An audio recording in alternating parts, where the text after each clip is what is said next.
வாடி வாடி வாடி வாடி வாடி இங்கே வாடி இங்கே வாடி. எல்லாருக்கும் வணக்கம்மா. இப்போ வந்து நம்ம திருநெல்வேலியில் ஒரு டாக்குக்கு விஷம் வச்சாங்கள்ல, அந்த டாக்கு வந்து கோமதி சங்கர் சென்டருக்கு அனுப்பி விட்டுட்டு திருநெல்வேலியில் நான் இந்த குட்டிகளை தூக்கிட்டு வந்தேன், 8 குட்டிகளையும். அப்போ வந்து சரி தூக்கிட்டு வந்து ஏதோ என்னால் முடிஞ்சது. ரொம்ப பால் குடிக்க மாட்டேன்னு ரொம்ப கண்ணு முழிச்சு ரொம்ப கஷ்டப்பட்டு ரவும் பாலும் கண்ணு முழிச்சேன்.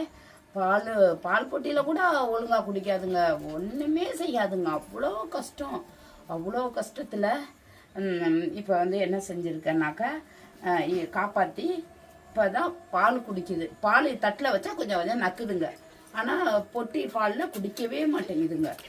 ரொம்ப கஷ்டம், ரொம்ப ரொம்ப கஷ்டப்பட்டுட்டேன் இதுக்கு, இந்த ஜீவங்களுக்காக. கஷ்டப்படுறதுனால ஒன்றும் பிரச்சனை இல்லை. நம்ம ஒரு பிள்ளைய பெற்று நம்ம ஒரு பிள்ளைக்கு இந்த நிலமை வந்திருந்தா நம்ம என்ன செய்வோம்? அது போல தான் எந்த ஜீவனையும் நினச்சேன் நான். இதில் எந்த ஒரு மாற்றமும் இல்லை. நம்ம வந்து இந்த பிள்ளைங்களை முடிஞ்ச வரைக்கும் காப்பாற்றிட்டேன். அவ்வளோ கஷ்டம், அந்த கஷ்டத்துக்கு எனக்கு அளவே இல்லை. அவ்வளோ கஷ்டம், மனசு கஷ்டப்பட்டுச்சு. இது உடல்நிதியாக கஷ்டப்படுறதோட மனசு கஷ்டப்பட்டுச்சு பாருங்க. இது மொத்தம் பார்த்து அழுகுவேன், பார்த்து அழுது அப்படியே ஏங்கி நான் அழுதே எனக்கு ரொம்ப ஓஞ்சி போயிட்டேனா. அப்புறம் வந்து ஒரு நாள் பிள்ளைங்க இப்படி இருக்கே, அந்த இவங்க அம்மாவை கூட்டிகிட்டு போனேன் சென்டருக்கு. கால் பண்ணி கேட்டப்பா அந்த தம்பி என்ன சொன்னாங்க, தம்பி அந்த குழந்தைய கொடுங்க, அந்த டாக்கு நல்லா இருந்தா இந்த ஜீவன்கிட்ட கொடுங்க, அது பிள்ளைங்களோட அது நான் பார்த்துக்கிறேன், நான் வந்து எடுத்துகிட்டு வரேன்னு கால் பண்ணி கேட்டேன். அப்போ சொல்லிச்சு அந்த தம்பி, அந்த டாக்கு இறந்துருச்சு அப்படின்னாப்புல. அப்படியே எனக்கு ஒன்றுமே சொல்ல முடியல. கொட்டுன்னு கொட்டி அழுது தீக்குறேன். அது கிட்ட இல்லாத குறை தான், அதை பார்த்து நான் அழுகலை. ஆனால் நான் பார்க்காம நான் அந்த சகோதரி திருநெல்வேலியில் உள்ள சகோதரிகிட்டையும் சொல்லிட்டு அவ்வளோ அழுகிறேன். அந்த சகோதரி அழுகுறாங்க. அந்த சகோதரி ஐயோ நல்லா இருக்குன்னு நினைச்சேனம்மா, இப்படி ஆயிடுச்சாமான்னு அந்த சகோதரி அம்புட்டு அழுகுறாங்க. அவங்க இன்னும் அதுக்கப்புறம் போனே அடிக்கல. அதோட அந்த 8 குட்டிகளையும் தான் நான் காப்பாத்திக்கிட்டு ரொம்ப அழுகப்பா. இது மூஞ்ச பார்க்கும் போது அவ்வளோ கஷ்டமா இருக்கும். அப்படியே தாய் ஒரு பக்கம் இறந்துருச்சு, இதுங்க ஒரு பக்கம் இப்படி இருக்குதே அப்படின்னுட்டு இது மூஞ்ச பார்க்கும் போது அவங்க அம்மாவை எனக்கு அவ்வளோ அழுக வரும். என்ன சொல்ல முடியாத அழுக. அது என் இடத்துல வந்து இறந்துருந்தா அதுக்கு நிறைய நான் செஞ்சிருப்பேன். எல்லாம் கடவுள்கிட்ட போய் சேர்ந்துட்டு அது என்ன துடிச்சிச்சோ, அது மனநிலை எப்படி இருந்துச்சோ அந்த ஈஸ்வரனுக்கு தான் தெரியும், அந்த கடவுளுக்கு தான் தெரியும். மறந்த வச்சவங்களுக்கு ஈஸியா இருந்துருச்சு, ஈஸியா மறந்த வச்சுட்டாங்க. ஆனா அவங்களுக்கு காலம் பதில் சொல்லும். அவங்க வந்து என்னைக்கு அவங்க படுத்த படுக்கைக்கு போறாங்களோ அன்னைக்கு அவங்க உணருவாங்க. கண்டிப்பா இந்த உலகம் வந்து யாருக்கும் நிரந்தரம் இல்லை, யாருக்கும் சொந்தமும் கிடையாது. சரியா? யாருக்கும் சொந்தமும் இல்லை, நிரந்தரமும் இல்லை. இதெல்லாம் சும்மா ஒரு எதிர்பார்க்காத இந்த உயிரை வச்சு நம்ம வாழ்ந்துகிட்டு இருக்கிறோம். சரியா? அப்போ இந்த மண்ணுக்குள்ள போயிட்டோம்னா சுத்தமா நம்ம உடம்ப வந்து மண்ணு தான் திங்கும். அப்போ அதுதான் நம்மளுக்கு மிச்சம், மண்ணு திங்கிறதும் நம்ம உடம்பா மிச்சம். அதனால தயவு செய்து சொல்றேன், மறந்த வைக்கிறத நிப்பாட்டுங்க. விரைவில் நாங்கள் எல்லாரும் சேர்ந்து ஏதாவது உங்களுக்கு பொதுமக்களுக்கு தொந்தரவு இல்லாம நாங்க அதை செயல்படுத்தி வர்ற மாதிரி நாங்க ஏற்பாடு பண்றோம். நீங்க எதுவும் கொல்லவோ துன்பப்படுத்தா கொஞ்ச நாள் பொறுங்க. எல்லாத்துக்கும் ஒரு விடிவு காலம் நாங்க செயல்படுத்தி வர்றோம். அதனால அந்த டாக்கு மறந்த வச்சு அவங்கள்ட்ட வந்து அந்த வளர்த்தவங்க சாப்பாடு போட்டு அவங்கள்ட்ட வந்ததுக்கு அவங்க குட்டியை தூக்கிட்டு வந்து எனக்கு கால் பண்ணிட்டு அவங்க குட்டிகளை தூக்கிட்டு வந்து காமிச்சாங்க பாருங்க. அப்படியே 2 கண்ணால அதுக்கு தண்ணி ஊத்துருச்சு. அந்த தருணம்லாம் யாருமே மறக்க முடியாது. அப்படியே தண்ணி ஊத்துனுச்சு. குட்டிக்கு பால் எப்படி இருந்திருக்கும் பெத்த அது இறக்குறப்ப அது மனநிலை எப்படி இருந்திருக்கும். அதே நினைக்கலனாலும் கடவுள் நினைச்சிருப்பார்ல. 8 குட்டியை போட்டுட்டு இப்படி இந்த உலகத்தை விட்டு போயிடுச்சு பார்த்தீங்களா? அதனால கடவுள் கண்டிப்பா நினைச்சிருப்பாரு. கடவுள் தான் சொல்லணும் பதில். அவங்க கேட்குறவங்களும் நீங்கள் எதுக்கு வளர்க்குறீங்கன்னு எங்களை கேட்குறாங்களே, அவங்க வந்து கடவுள்கிட்ட கேட்டாங்கன்னா கொஞ்சம் நல்லா இருக்கும். என் கடவுளே படைச்ச, எத்தனை கோயிலுக்கு போகிறாங்க, எத்தனை கோயிலில் போய் முன்னாடி உட்காந்து சாமி கும்பிடுறாங்க. அப்போ கேட்க வேண்டியதானே, அவங்க தானே ஃபஸ்ட்டு உட்காடுறாங்க, போய் ஃபஸ்ட்டு உட்காந்து சாமியை பார்க்குறாங்க. அவங்க கேட்கலாம்ல, கடவுளே நாங்கள் வாழக்கூடிய உலகத்தில் இந்த ஜீவங்களை ஏண்டா கடவுளே படைச்சேன்னு கேட்டிங்கன்னா அது அவ்வளோ சந்தோஷமாக சொல்லுவார் பதில்.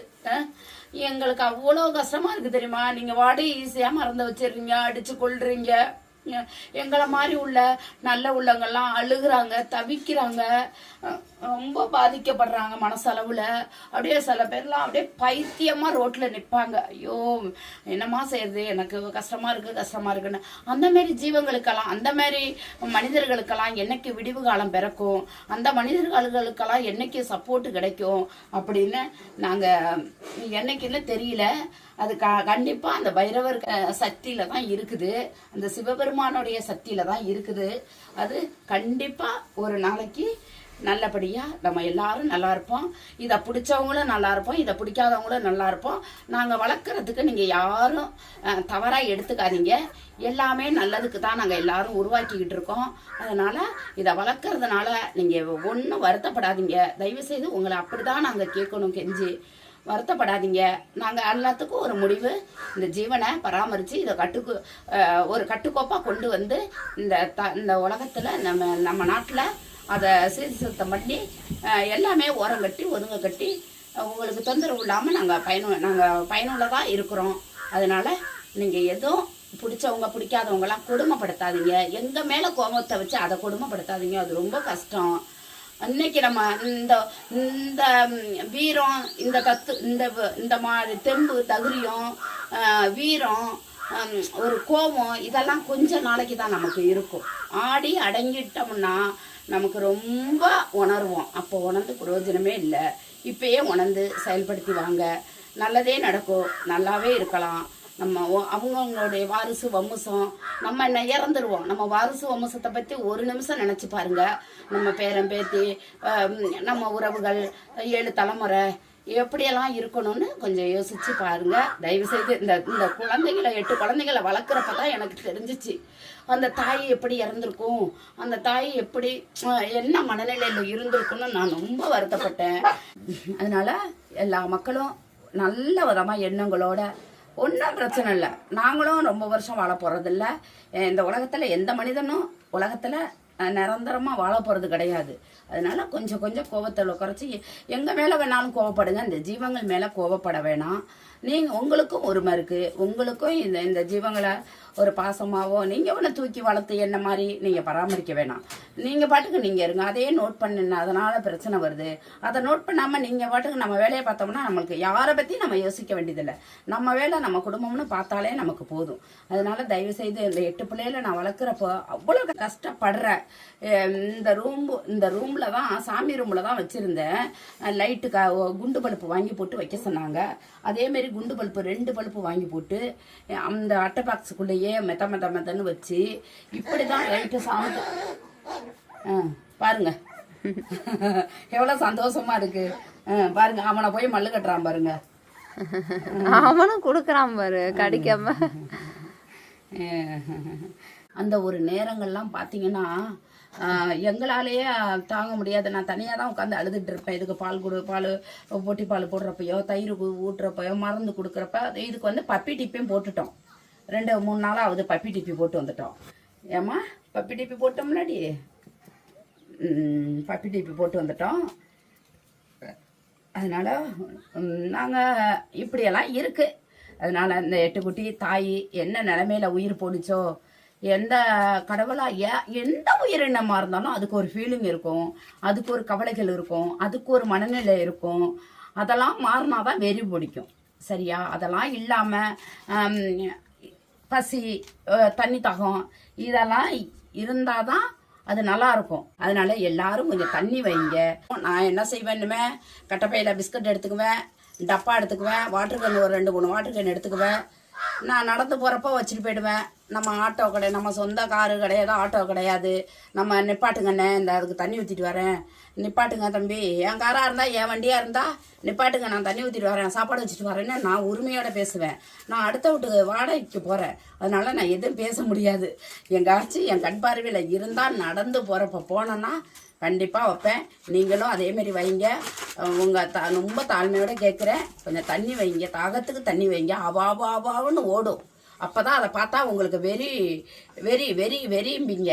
அதெல்லாம் சொல்ல வேண்டாம். நம்ம தண்ணி வச்சு முன்னெச்சரிக்கையோட நம்ம பிள்ளைக்கு என்னென்ன தடுப்பூசி போடுறோம், என்னென்ன இது பண்ணுறோம், முன்னெச்சரிக்கையோட நம்ம பிள்ளைக்கு நோய் வரக்கூடாதுன்னு தான் நம்ம பார்க்குறோம். அதே மாதிரி இந்த ஜீவங்களுக்கும் நம்ம ஒரு எதிர்பார்த்து செஞ்சு பார்ப்போம். அதில் அருமையும் இருக்கும், நல்ல ஒரு சந்தோஷமும் இருக்கும், மனசெல்லாம் கொஞ்சம் நிம்மதியாகவும் இருக்கும். நல்லதே நினைப்போம், நல்லதே நடக்கும்.